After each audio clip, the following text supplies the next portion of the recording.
So we're Parashat Nasso, May 27th, day before my anniversary, 13th anniversary, 2015 here at KINS in West Rogers Park.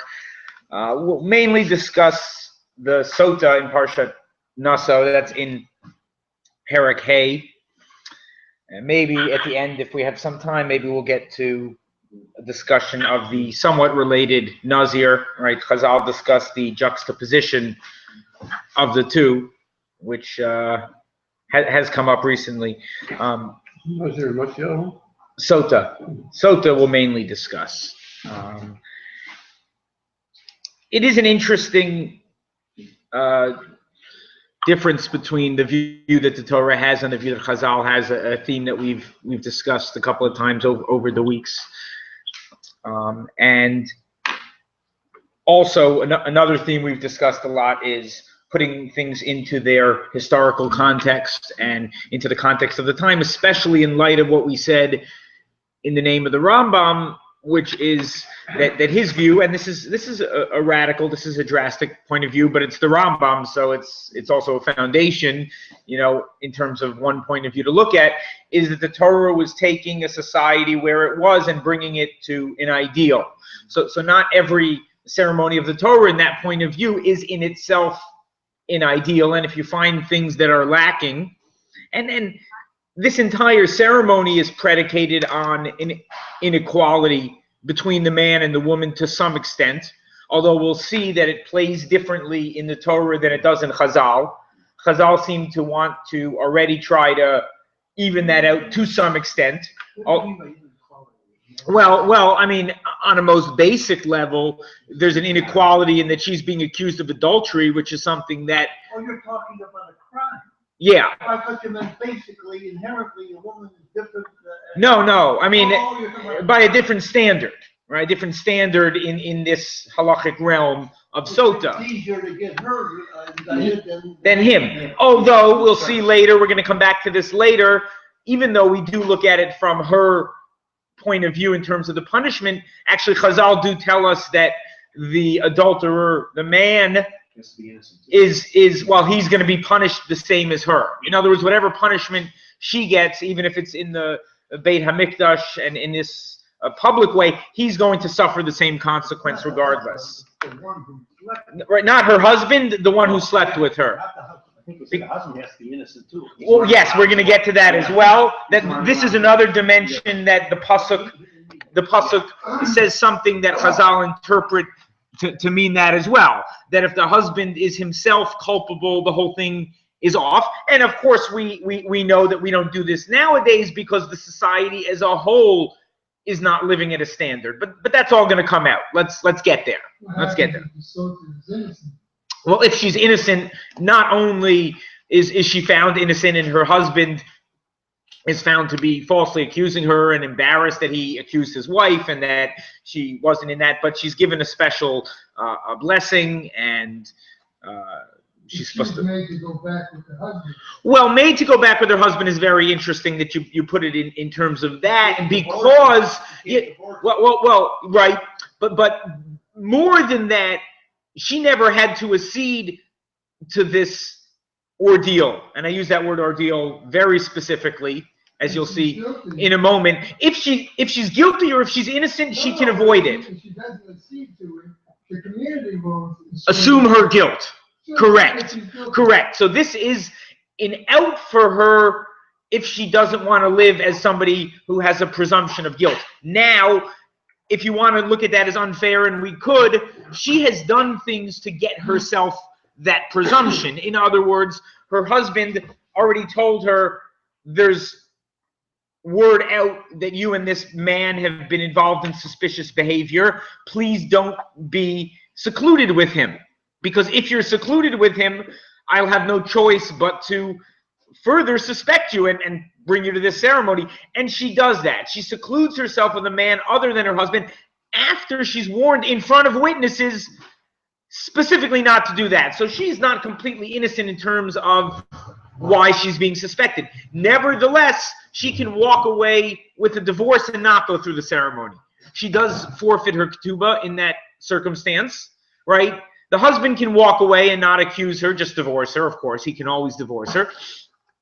She can walk away without her ketubah, which is, yes, an inequality, right? But she's doing this to exonerate herself and to try to salvage the relationship. So let's go back to the beginning. Yeah, please. As I understand it, she's not given the option. She's told that she has to go back with her husband if she's innocent. Well, again, her going through that. Nothing in here, nothing in the Chumash says what his punishment is going to be. So first of all, two things. First of all, again, I want to look at Chazal as well and see how they expand here and put more on him and even it out a little bit, because you're right. I think from the pshat, from the simplicity of the words, it definitely is more unequal, and Chazal do try to even it out a little bit. Second of all, again, she doesn't have to go through that ceremony at all. She knows, first of all, she knows if she's innocent. So knowing that she's innocent, if she decides to go through the ceremony as an innocent woman, she knows that this is with the goal of returning her to her husband. So again, that is a choice she's making. She could be innocent and she could say, I'm innocent. I know I'm innocent. They can think whatever they want to think, but I'm just walking away from you because you're crazy and you're making up all this nonsense. And, you know, I went to high school with this guy, and you know that we're friends going into the marriage, and you know that we're going to watch football together. And the fact that you object to that is something that we discussed already, and I told you that he's my football buddy, and if you can't accept that, then I don't even want to be married. So she could say that, right? And the fact that she doesn't is her trying to remain with her husband. You say that she has an option when there's two witnesses that she did not obey her husband, that she can walk away? Without her ketubah. Huh? Without her ketubah. Oh, in order to punish. She does sacrifice her ketubah in that circumstance because there is a certain presumption, because she behaved in an inappropriate, she's not supposed to be watching football alone with him, right? So there is a culpability there to some extent. Right. Okay. What I would like to get to today, though, is also, again, in light of the Rambam that I reiterated in terms of taking us somewhere, look at how other societies dealt with this type of thing in the ancients and contrast that to how Israel dealt with that in ancient times, okay? So first of all, there is something unique here. The Ramban points this out, although he's not the only one, of course, to point this out. This is the only law in the Torah that's dependent upon a miracle. Why is it that we have a legal circumstance that is dependent upon a miracle, right? Generally, miracles are used to verify prophecy, to punish or reward a large group. They're not generally done for a private halachic matter. Yeah. What's the miracle? The miracle is how the waters work, right? That the waters will either, first of all, there's no, and this is again going to be a contrast with the other societies that we're going to speak about. There's no inherent danger in the water, right? It's burned paper with the Shem Hashem. We're destroying the Shem Hashem, which is very significant here. We'll discuss. And, some ash from that and some ink from what's written on there, and she's drinking it with water, but there's nothing inherently dangerous about it. And allegedly, either at that time or according to some at an unspecified later time, her insides are going to explode, as well as his, wherever he is, the adulterer, we said, right? Not her husband, the adulterous man. Oh, I'm sorry, a point that I did not answer you.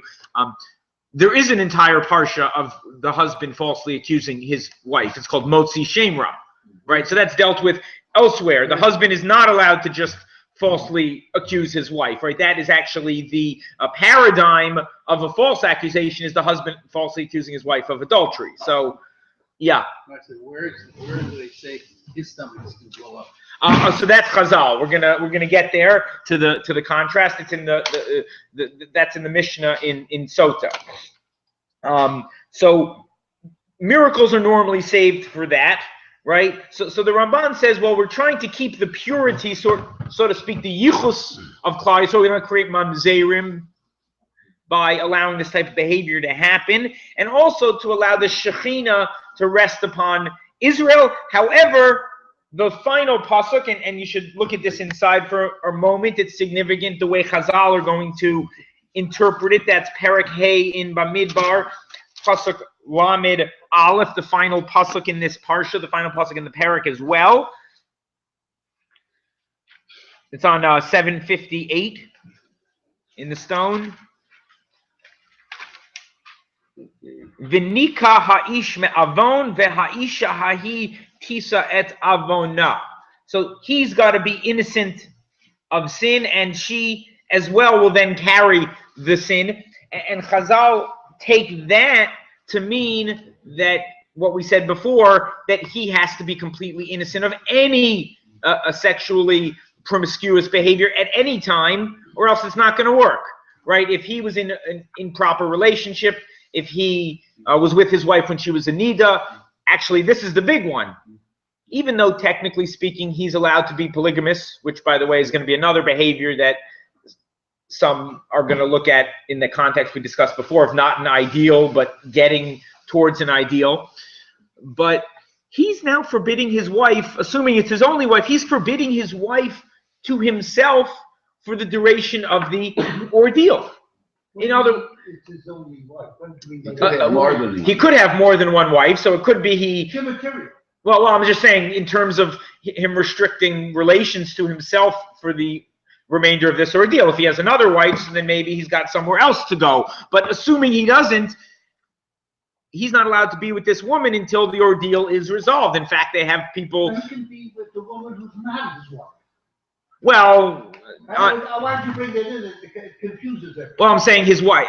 My point was, I don't want to say completely that he has to be celibate because it's not 100% accurate from it. That's why I brought it up. But basically, he's causing himself to have to be celibate by making this accusation because he's not allowed to be with his wife. And if he's with his wife, that's considered his sin as well, right? And in fact, they have people traveling with them discussing what this involved, discussing the halacha, but also watching them to make sure that they don't violate that because that throws the whole thing off as well, right? So it's not something that he's going to take lightly upon himself to also take this vow of celibacy to himself. So again, this should be a legal issue. And again, you know, we've said before, and I know we've brought this up, HaTorah lo b'shamayim hi. So why is the Shemayim getting involved here to advocate between the husband and the wife? Stay out of it, right? But the thing is, there is a legal uncertainty here. Because even though she was told not to be alone with him, right? No football alone with her high school buddy over there. On the other hand, the witnesses obviously did not see the actual Masa Bia happening, because if they did, that would be testimony used against her. So they didn't see something, and therefore this is not something that is clear. We need clarity, right? This is being used. So the testimony is against her on the level of not adultery. Circumstantial evidence towards adultery, but not evidence towards adultery. Well, yeah, again, this is the unusualness of this particular. The Kina and the Stira. Usually, it's two witnesses who saw the act of intercourse. And we discuss in Chazal and Mako, we discuss in the murder case, we're going to ask them every single question. You think you saw this man stab the other man? Well, maybe, you know, they were knife dancing and you know, you had an angle. Did you see the knife penetrate the body? You know, we're trying everything we can to make sure that you saw what you actually thought you saw. And there's none of that here. We do need clarity over here, right? The probability of two witnesses seeing this incident occur is about 1 in 65 billion. Well, what they see is them going into the room and locking the room. People generally, unless you're the mayor of Toronto, if you're under suspicion for something, you're not going to actually do that in a place where people can see you, right? The mayor of Toronto, everybody knew that he smoked crack and he was, you know, accused of that and all that, and then he still did it in his brother's basement where he was able to be filmed through a window, even though he was under suspicion and he knew they were following him. So, okay, he wasn't using the best judgment. Right. She's alone with him. That in itself is not correct. Don't be alone. Okay, so I want to argue that. Yeah, please. But so far, They haven't done anything illegal. We don't know. Correct. Together, they were told not to. That's the illegality. I will not argue that point. But actually, did they do anything at this particular point? No. They did, like, being alone. They did. Well, being alone is not their right to though. She disobeyed her husband. Yeah, but so I didn't say, I'm not. She disobeying her husband is incorrect. It's not a sin in itself. Let's not Right. add the. We don't want to make more laws in the Torah. Correct. We don't want to make more. It's Baal Tosif, right? We don't want to add more laws to the Torah. This is a very unusual situation where usually laws are by two witnesses, eyeball witnesses, and it's adultery. This is not adultery at all. Right. And here what's unique, we're not calling it adultery, we're calling it an unclear situation. Needing clarification. We need clarification. That's the key. We don't have adultery, we have something that needs to be clarified. But what we've created here is actually even further than that, because we've created an aseh doche lo ta'aseh here. We've created a positive commandment pushing off a negative commandment. What's that? The positive commandment to do the Sotah ceremony is doing what negative commandment? You're destroying the name of God.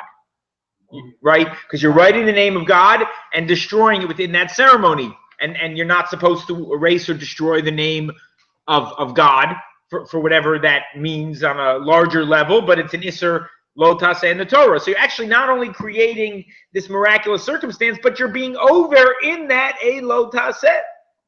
Very interesting. Right? Now, the commonality in terms of what we have with ancient culture is actually called ordeal. Right? Ordeal in the ancient culture meant that the subject, and yes, and certainly in the ancient culture it was going to be against the woman, much more so in the other societies, but she's going to be subjected to a test. The test usually would involve boiling hot a metal. And by the way, the imagery is here because we're told that it's like molten lava burning her insides from out. So certainly the similarity with what was being done in the other cultures is being highlighted here as much as it's different. But basically, she would either be made to hold it with her hands or walk over it. So she's going to be burned and hurt. But what was going to be the determination afterwards? They would look at her and see how the wound is healing. And if it's healing in a certain way, then she would be determined to be innocent.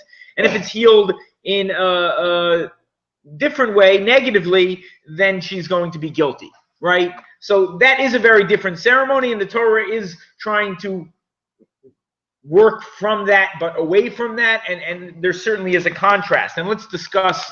Where's the spot of something burning? Huh? Well, then she's found guilty, I think. Well, so they say it's like burning her insides like molten lava. That's Chazal, right? Chazal say that this water, which we said is just some ash and ink, turns into something that the way the language Chazal used, that it's like molten lava burning her insides from the inside. So it's that imagery that I'm playing on, but it's different. It's certainly different. But again, the ceremony.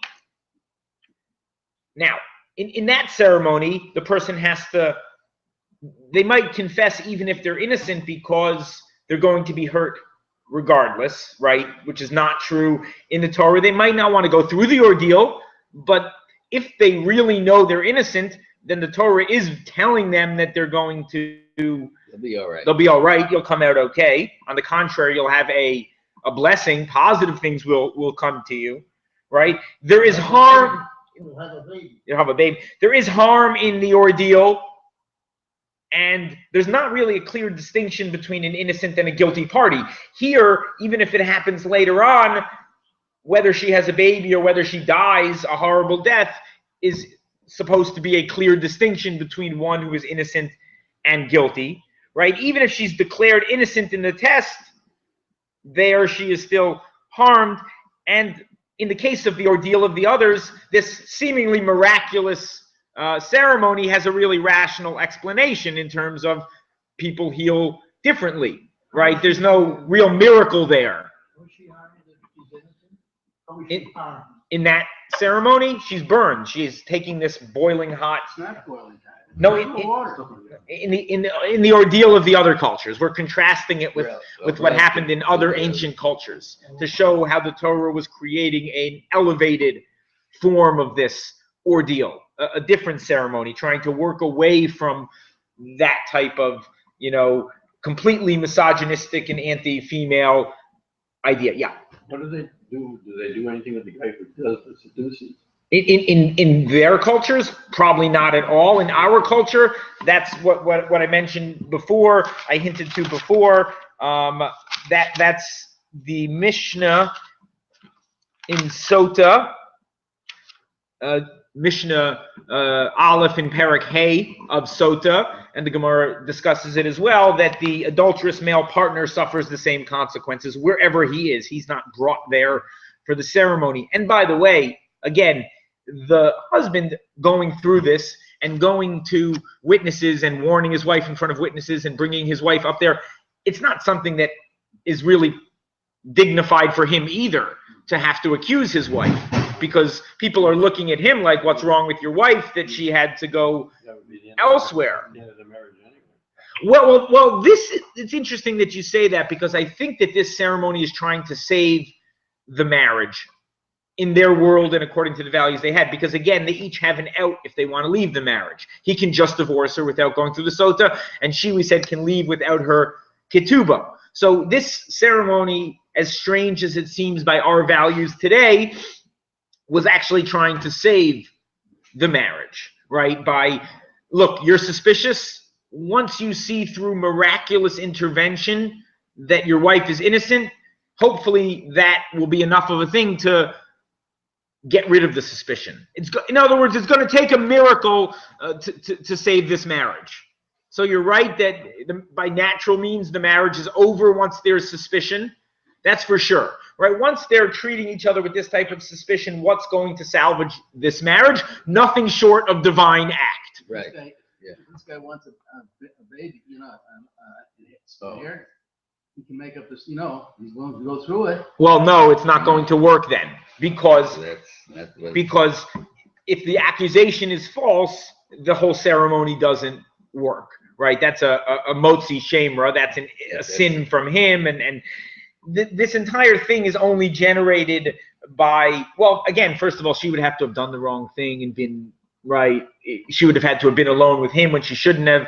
She does do something somewhat wrong here. In other words, there is a need for her to clarify. She's not completely innocent here, right? In that she, again, was alone with him when she was already told not to be, right? There's an obligation on a husband to do this. This is not optional like intimate. Well, if he sees his wife with a man that he told her not to be in solitude alone with him, he has an obligation to tell her that. Yes and no. That's He's on the verge of adultery. You're correct according to the text of the Chumash, but Chazal clarify for us that, again, he can just say, I don't want to deal with this. I don't want to embarrass myself by warning you in front of witnesses. I don't want to embarrass myself by going up to the Beit HaMikdash. It's over. It's over. Here's your get. Here's your get and goodbye. He can give her a get. Put it that way. That's not the... No, this is a situation where the family status is attacked. Yes. The foundation. And it's up to him to solidify the family situation, and he can't walk away. If he wants to salvage the marriage and have children with this woman, if he realizes that in his mind, no matter even divine act will not save this marriage from suspicion, then he can give her the money and walk away. He doesn't need to bring this ceremony. This ceremony is for those who want to save their marriage. Well, you're talking about a divorce now. Yes. Which is not the best thing either. Exactly. It's far from it, right? This is a very serious situation. Yes, absolutely, right? And again, and now we're understanding why it's one that has, in a contrast to Ordeal of the others, a clear and dramatic miracle, right? I know it sounds crazy, but history Have a couple who couldn't have children ever conspired to do this? Yes, They yes. could. No, the rabbi says it won't work, but they tried. Yeah, I don't think it'll. I don't think it'll work. I mean, you want to talk about the harshness of this, Yeah. and I think what you're saying, the harshness of this is that They know there's nothing. I don't know if anybody here is in the daf, but if you remember in the last Masechta, they're supposed to get divorced if they can't have In children, this right? case, they know that nothing's going to happen. She Right. can't have children.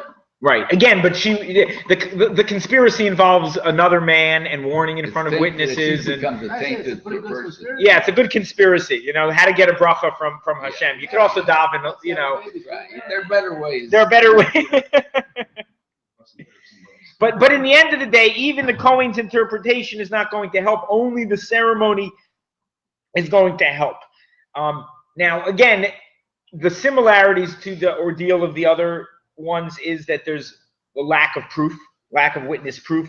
There are a lot of symbolic, complex involvements over here, right? Just like in their ceremony, right? It is designed to elicit an emotional response. And by the way, to your point of that we really want this to happen, we don't want this to happen. At every point we're saying to her, just admit it if it's true, right? You should only go through with this if you are innocent. We're not saying to her, admit it even if you're innocent, but innocent.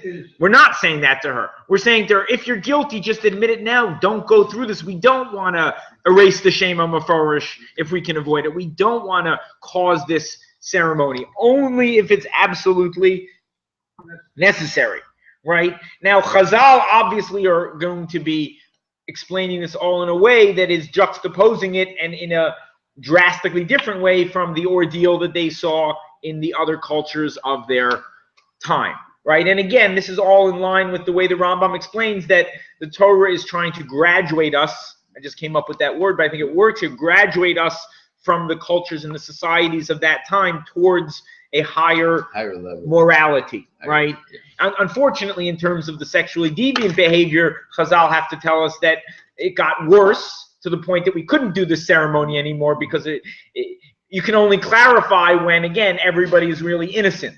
And when you get to a society, and this answers up sort of also for what you're saying, when people are nilly-willy with this type of behavior, whether it's the husband, whether it's the wife, the ceremony becomes useless. This ceremony is to clarify for a society that is generally living on a very high level and where this aberration needs to be clarified. But where the behavior is much more rampant, it's not going to really accomplish that, right?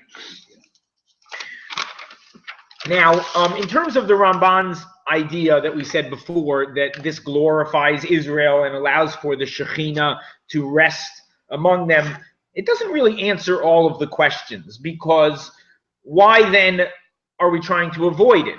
Why would we avoid something that is seemingly this beautiful miracle that's bringing the Shekhinah and clarifying? Why are we telling her, don't go through this, right? Why are we, and this is a really interesting idea, I don't know if we'll get too far into this, but again, we're glorifying Hashem's name by destroying Hashem's name.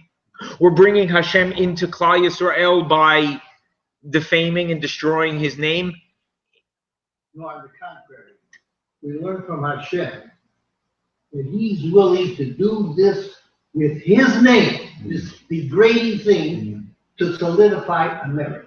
Right. That's his love. Right. The danger here, and obviously this is sanctified and sanctioned by the Torah, but the danger here in my mind is this idea that we find, in certain extreme thoughts of circles of Hasidut, which is Aveira Lishma, right? In other words, if I am on a high enough level of understanding, I can do an act that is really a negative act because the eventual outcome is going to be a positive act, right? This is a theory of It's an idea within Hasidic thought. I'll give you an example. The Sotah Rebbe, the Mei Shiluach, discusses this in the context coming up in a few weeks that we're not going to be together anymore, of Pinchas and Zimri, where he says that really Zimri was doing something on a very high level and Pinchas didn't understand, and really, yeah, Pinchas was right from his perspective, but Zimri was right from his. You're taking what was in the Torah, when the pshat of the Torah, a terrible sin, and you're trying to say, well, sometimes if you have a different understanding, a sin can be a mitzvah. It's a problematic derech to go down. That's what I'm saying. It's a dangerous path to travel. You know, maybe those intimated in the secrets of Kabbalah felt comfortable doing it. It's dangerous, and it's dangerous to write down and talk about, because the next fellow is going to say, I may not be a Hasidic Rav, but I'll try it anyway. You know, okay, really I just want to, be involved in this adulterous act, but I think it's an Aveira Lishma. Let me explain to you why this is really a righteous act. Again, it's not something that I think is really safe to talk about and to teach, even if there is some truth to it, which I'm not so sure about. It's a dangerous path, right? Alternate ways of viewing sort of this, all these questions over here, right? Adultery by nature is a very private thing, right? The fact that this was not witnessed is not surprising. This is an avera that's generally going to be done behind closed doors. The facts in this case really are not going to be able to be determined. And as we said before, if she wants to completely exonerate herself, and again, there is suspicion over here. The marriage is already on the rocks due to his, whether it's because he's too suspicious, whether it's because maybe just to spite him because of his suspicion, she's now doing this morally dubious stira of being alone with him, right? Which she should not do. This marriage is in trouble from either direction, from both of their directions. Again, his suspicion and her suspicious and morally, shady behavior, right? So, again, Hashem now, like you were saying, Hashem is willing to allow his name to be erased to save that, to save Jewish families, to save Jewish purity and marriage purity. And that is a beautiful and important lesson here. And again, that is a big contrast to what's being done in the other ceremony, but again, showing the value of the Torah and the value that we have for family and for marriage, which, by the way, and this we might get to, actually, come to think of it, a contrast to their entire religion. And when I say their entire religion, I am speaking specifically of Christianity here, which the Rambam is going to call out when we get to discussing Nazir, hopefully,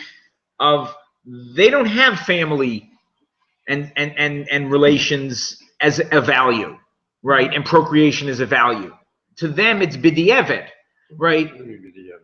Well, again, in Christianity, if you're a very holy man or a woman, do you get married? No, you become a nun or a priest. You sequester and cloister yourself outside of that behavior completely. Yes, fair enough, but I mean that's what the Rambam addresses over here, and yeah, I mean there are a lot of different, right? Protestant, Catholic. We have all the different groups. Right, that's the point. So the Rambam is discussing the Catholic, as they say, right? So to them, abstaining is a value, and obviously, even though they get married and based on the male society, it's extremely misogynistic. In the Islamic society, we know that sex is not viewed in a positive light either, right? And certainly not the purity of the male-female relationship. And by the way, that's why, as much as it's a secret, it's this known secret within Islamic society that male-to-male relationships are rampant. Right, that's very big within their society because they don't have this inherent value of the man and the woman and the kedusha of their relationship. Again, I mean that's why Abu is marrying 10 women, not because his relationship with the one woman is an ideal. And by the way, Rabbeinu Gershon, and this is very telling, when Rabbeinu Gershon comes and bans polygamy, it's absolutely unique. He's taking a Christian value and saying that's really our value to some extent. He's not banning it just because they don't like it. He's banning it because they actually have a legitimate claim to some extent in looking at us and saying, that's not great. That's not so ideal, right? And again, in the Islamic cultures and the Sephardic society, that never became until the modern era, right? Until the state of Israel, where we said we need to have one standard, and the one standard, you know, polled the world, the one standard is monogamy, not, you know, polygamy. But in Islamic society, I think it's fair to say that the monogamous, you know, love between the husband and a wife is not really a great value either. So we are preserving that, which I think other societies don't really, you know, hold to be an important thing, right? This idea that it is a inherent and very important holiness, the Jewish family, family values and progeny, and again, even that actual act is not anti-religious, but it's a spiritual thing, is something that is to a large extent unique to Judaism, right? Absolutely. And again, so we're preserving that. Now, in terms of the distinction, we hinted to some of these, but just to be clear, between Chazal and the Psukim, because you've pointed out, a couple of us have pointed out that you might get some incorrect notion from just reading the Psukim. It's always important, right? I think I mentioned that another way of viewing Rashi's purpose beyond just giving pshat, because that doesn't really hold water when you actually read Rashi straight through, as pointed out by his grandson, the Rashbam, who took over his yeshiva. Rashi, on a higher level, is trying to show us that the Torah Bechtav needs the Torah She'Ba'al Peh, and the two are inherently and intrinsically linked. And if you try to read the Psukim without the Torah She'Ba'al Peh, you're not only, you know, missing an extra layer, but you may be distorting the pshat itself, right? In other words, I think the argument there is what Rashi was saying was pshat in terms of correct pshat, of how to behave, sometimes needs Chazal's interpretations, even if those aren't pshat as in the most simple reading of the words, right? And that's why Rashi's bringing a lot of times these midrashim that don't seem like the most simple explanation. However, they bring a layer to the understanding that is absolutely inherent. Otherwise, you might have a Karaite, or in today's parlance, you know, academic view of reading the Psukim that is just not correct, right? It's just not the intention. You know, don't have a fire in your house. You know, okay, don't have any fire in your house over Shabbos to any extent. That's not correct. That's not a strict interpretation. That's not it's the wrong interpretation, right? But you need Chazal to understand that.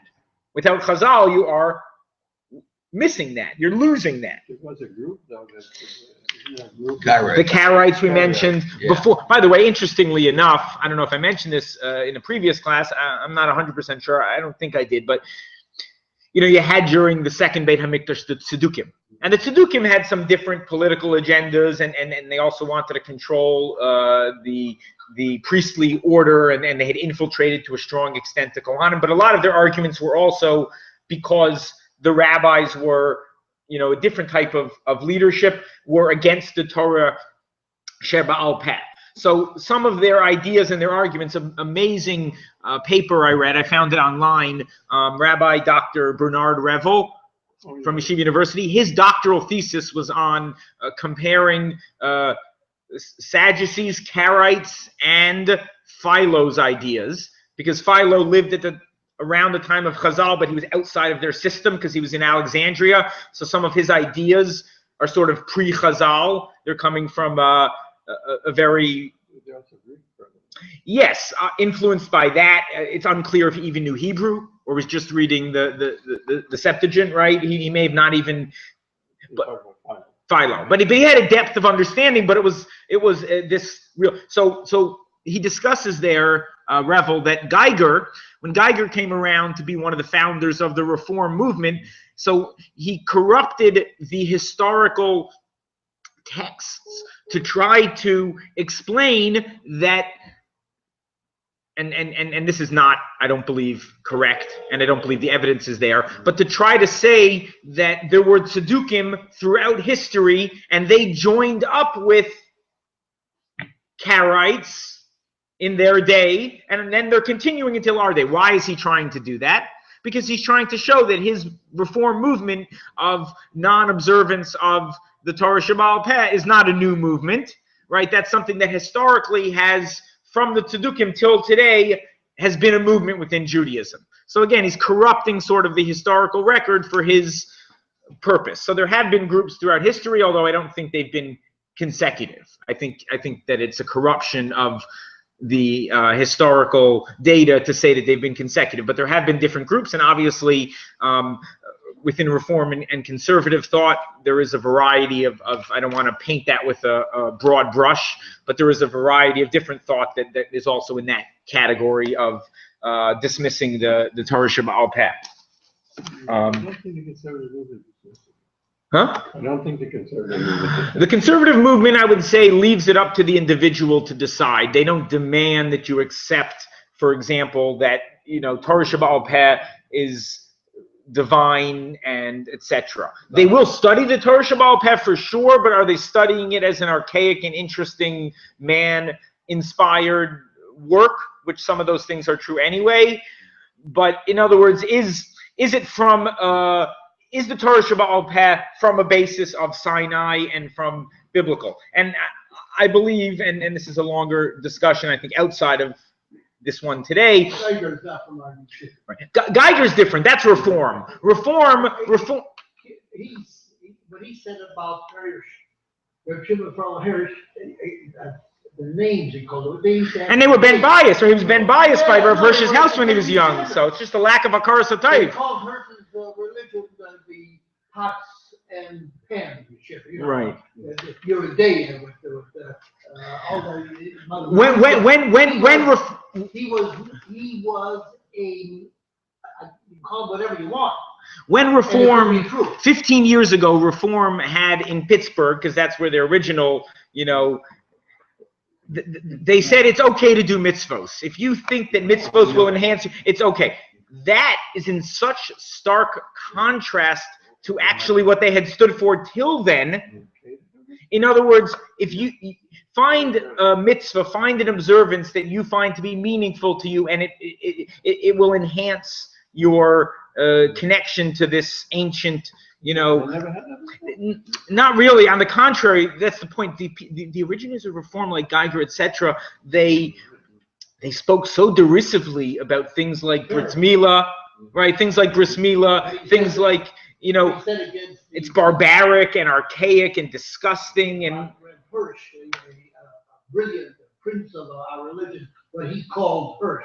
So you know what kind of man he is. Right, but again, just the denigration of the mitzvos themselves was so.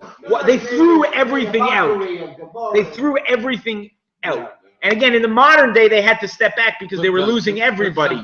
What's a religion without ceremony? What's a religion without rituals? Yeah, you got to put something back. You got to put something back in. So they did that about 15 years ago. I think it was 1999 in their new sort of. But again, conservative is different. Conservative, by the way, but it's an American movement, and well because that idea of everybody can make up their own standard in terms of the accepting certain things is problematic. Well, I'll give you an example. And I have a couple of friends who graduated from the West Coast, the seminary over there, AJU, or American Jewish University. It's called now University of Judaism. It's the West Coast. Part of the Jewish Philosophy? No, it's the West Coast version. But what I want, it's the West Coast. What I want to say is like this: they are conservative Judaism, but for example, on one issue, they and JTS were actually quite divided on a couple of issues: on ordaining women, on acceptance of homosexuality within conservative Judaism. Those two pillars of conservative Judaism were quite divided. Now they're sort of in the same place as society has gotten there, but for a number of years they were quite divided because JTS was a much more traditional institution. The Talmudic leaders and real scholars there, like Saul Lieberman, you know, etc. David Halivni Weiss to the modern era were serious scholars who, in the end of the day, you know, wouldn't have gone as far as the movement went, and some of them left there over some of the stances. For example, you know, women being ordained was something that, you know, those people could not accept, which seems ironic in today's day and age when that's something going on within Orthodox circles, you know, albeit on the fringe of Orthodox circles, right? Rabbi Avi Weiss and you know, Chovevei, etc. And it's semantics, and I heard that one of the graduates there The same thing. was going to get a job at Shalhevet High School in Los Angeles, which is where I was for 10 years, and I know the principal there fairly well, and he's quite accommodating in terms of these type of issues, but he has certain things that he feels like he needs to, you know, stop at, and apparently she wanted she wanted to use that title of Maharat, and he didn't want her to even use that title within the school. So according to an article I read, I don't know how accurate it is, that their negotiations fell apart, but that's semantics to some extent. You know, I think what you're doing is more relevant than the semantics of a name, because Rabbi Moshe Feinstein used the name rabbi derisively, right? In Rabbi Moshe Feinstein's writings, rabbi was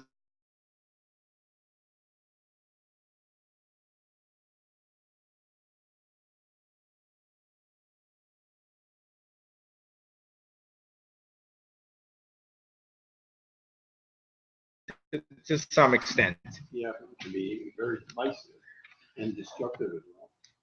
Yeah, and by the way, in these issues, you know, you're going to get to the both sides, where Rabbi Weiss and his school and saying you're being divisive by dismissing us, and we're not doing anything that's violating anything, and then the other group says you're staking your claim outside of what we've always done, and you're dividing our community, etc.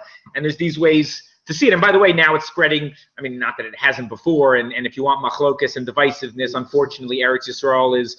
But apparently, the Rabbanut is going after Rabbi Riskin because he has some ideas in terms of women's issues that are way far away from the Rabbanut, who, despite their name and mission, is actually pretty Haredi and dominated by fairly Haredi elements. So apparently they're looking to push Rabbi Riskin out of being the chief rabbi of a place he founded, Efrat, you know. So Riskin originally from New York. right, my mother worked at that shul for many years, and I knew him personally. yeah. So he's, you know, he said some interesting things over the years, etc. You know, but it doesn't really matter. I mean, that's not a means for, you know, trying to push somebody out of their own. Well, he said ecumenical things. You know, some of these ideas about Jesus being failed rather than a false Messiah, etc. It's pretty radical. It's based on a professor he had at Hebrew University and some of his theories about Jesus. When I showed this to my father, this YouTube clip, I mean, he almost fell off his chair because he loves and respects Rabbi Riskin for many years, and he couldn't believe it. There is somewhat of a larger context to it. You know, he's trying to do kiruv among the nations of the world, which I think is a laudatory thing. What things you say in that context, it's a different discussion. I mean, Yitz Greenberg says the same things, if you're familiar with him. Irving, you know, Greenberg, Klal, he says a lot of similar things as well. To me, I taught Rabbi Yisrael Salanter last week in my history class. Rabbi Yisrael Salanter was the founder of the Musar movement. And to Rabbi Yisrael Salanter, you know, I think, to me, his number one yesod, his number one foundational teaching was davar v'hipucho, right? The thing and its opposite. When you look at Yedem Mensch, don't look to be critical spiritually. Save that for yourself. When you look at them, say, how can I help them physically? What do they need? Are they hungry? Are they... Rabbi Yisrael himself, right, when the cholera epidemic was going on, he could have said, you know, there's a place to be machmir, and Hashem will protect us. He didn't say that. He got up in shul on Yom Kippur night, and he made kiddush, and he ate cake, and he said, no one's leaving here until they come and eat cake and drink wine. And the other rabbis, by the way, vilified him, and they probably called him reform and etc. Or Saul Salanter. The only thing that saved him was he was a massive, massive Talmudist and could always learn them under the table when it came to an actual. His response to that was teaching a completely different subject of Gemara that proved that he knew more in halacha than any of them, right? And one time, Rav Naftali Amsterdam says they switched his sources 10 minutes before the shiur, and he didn't know if he should show off. And finally, he gave in and gave a shiur on their Mara Makomas. So this tore him apart, actually. He had issues with, they call it melancholy, we call it depression these days, because it was hard for him to be such a massive Talmud Chacham and try to work on himself so much. But Rav Yisrael's point was always, you want to be critical of somebody religiously? Start at home. He had to fight all the other ones who thought that they were right. There was opposition to Musar, like there was opposition to Chasidus. Musar became eventually the standard, and is, and thank God for Rav Dessler, who my son Eliyahu Eliezer is named after, who eventually came and said, I don't really think it's so relevant to keep arguing about Musar and Misnagdim versus Hasidim, because I think after the Holocaust we can all get together and say, big tent, let's use everybody's ideas and everybody's Torah. And when he said that at Panovich and started quoting the Balatanya and Rav Nachman of Breslov, I mean, the old-time Panovichers, they fell off their chairs. They thought they were going to, the new Mashkiach is quoting the Balatanya. Isn't he still in Cherem from the Vilna Gaon? They couldn't believe it. But obviously, Rav Dessler's, word ended up being that and ruling the day. And the Musar Sfarim nowadays, that's not abnormal to bring sources from all over the place, So to me, I don't worry too much about criticizing other movements and other groups and other Jews. I'm not so good at the self-criticism either, but that's what I know I should be working on, In other words, what you're saying is be wary of extremism. Absolutely, right? Who's a religious fanatic? Anybody firmer than me, right? That's right. It's, I mean, really, I remember my aunt once, she told her mother had one grandson who became Haredi, and one grandson who, this is not by blood, it's by marriage, and one grandson who married the son of a priest. And she's complaining about both of them, my aunt's mother. And my aunt says to her, she says, you're not going to be happy until everybody's exactly like you, just like you. Different. You're not satisfied. This one's, too Jewish and this one's too Christian. And if everybody's exactly like you, then you can accept them. But I can't accept anybody who... Outside. Come on, let's... And Baruch Hashem, a lot of people nowadays have accepted children and grandchildren who... develop their Yiddishkeit in different ways than the previous generation. I think that's the way to go. Lanias Daiti, I think that's the way to go, not to look to criticize everybody. There's a lot of different points of view.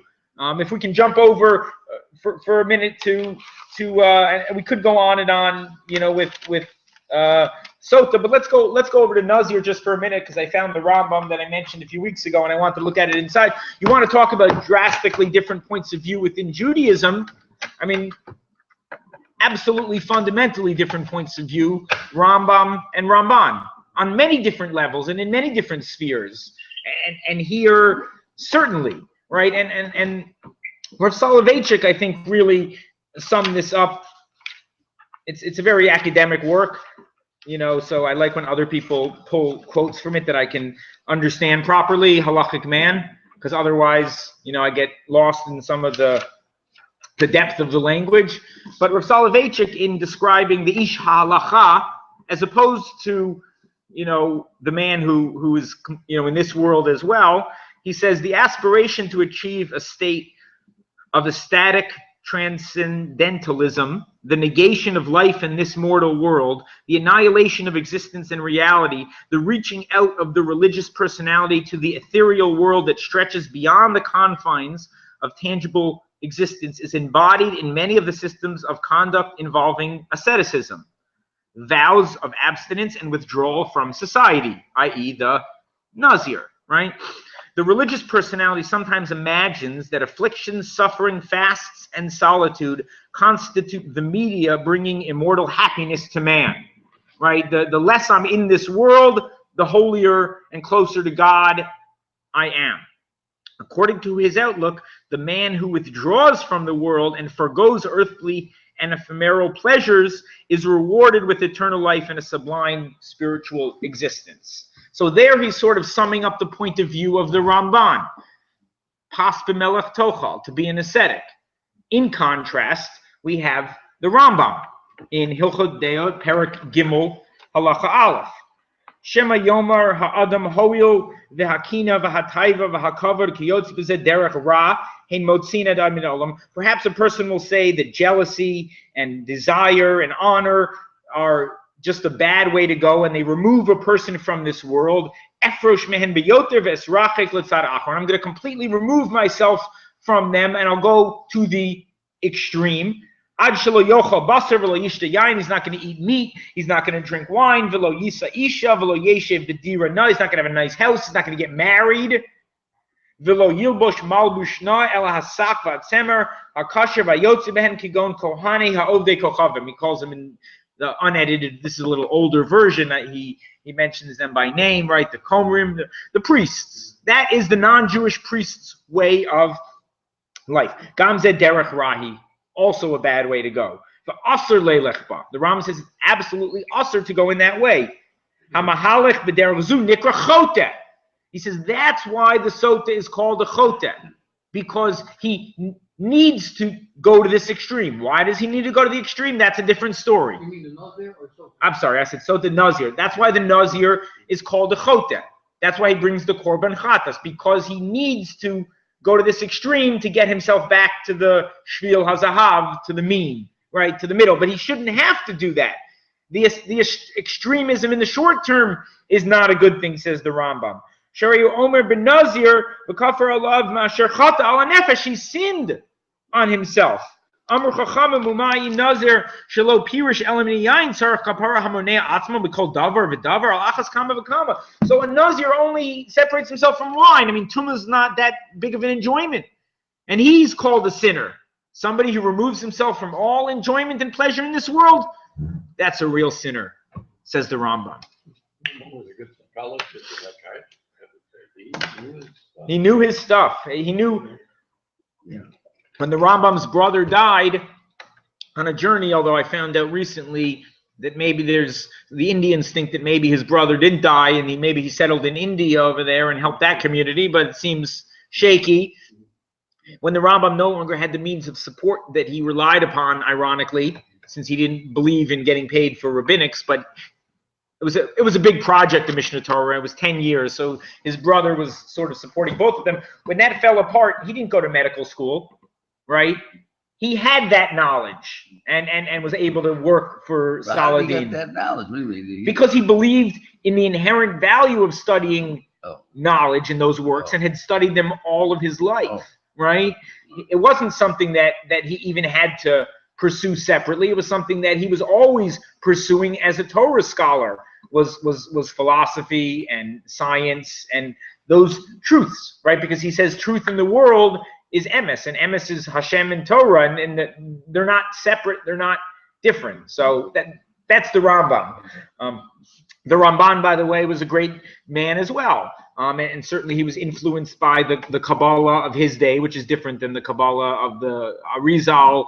That Hasid, it was a very different Kabbalah, but his worldview was an ascetic worldview, right? That you should try to separate yourself from this world as much as possible. Rambam? The Ramban, Nachmanides, right?